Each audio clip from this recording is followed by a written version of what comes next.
it's really great, to actually come back somewhere where you started your career, being a homegrown player and going through the organization and developing in the organization, and then being able to, come back and see the history. I mean, I think the history of the New York Mets it's a lot of richness there, and I think it hadn't been around for a very long time.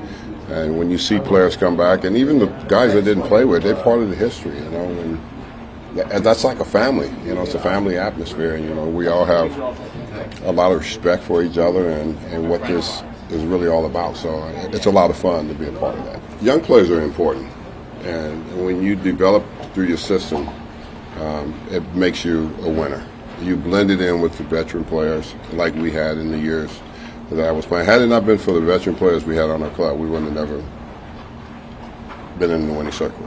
And that's what it takes. It takes young players and veteran players to come together. I look back and I think and I laugh quite a bit, when I think about it. And I was 24 when we won the series. You think you're going to win it all the time, and that's really not going to happen. It takes a lot to do that. It takes a lot for everybody to stay healthy. And so I have a lot of respect for young players that work hard. And I'm looking at this organization and I'm really impressed with it because it kind of reminds me they're going back in the direction where we were. Our minor league system was really stacked with young players.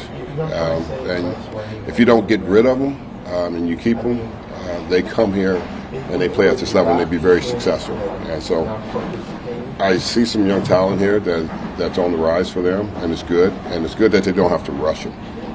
I think back in the days when me and Doc came up, there was a big rush, for a turnaround.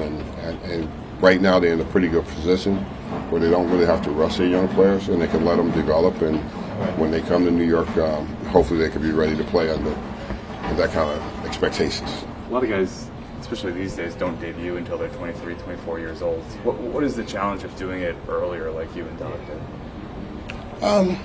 Well, it just depends on what organization you're in and the expectations for young players. I mean, I think a lot of young players go, of other teams, they kind of slide under the radar because they don't have to deal with, the hype of, playing in the big city. When you play in the big city, there's going to be a lot of expectations, because everybody has watched you from, the minor league system and getting to the major leagues. Now they think, well, you could just turn it on and you're not going to have any struggles, because you didn't have those down in the minor leagues, but you're going to have those in the big leagues. And players have to learn to make those adjustments.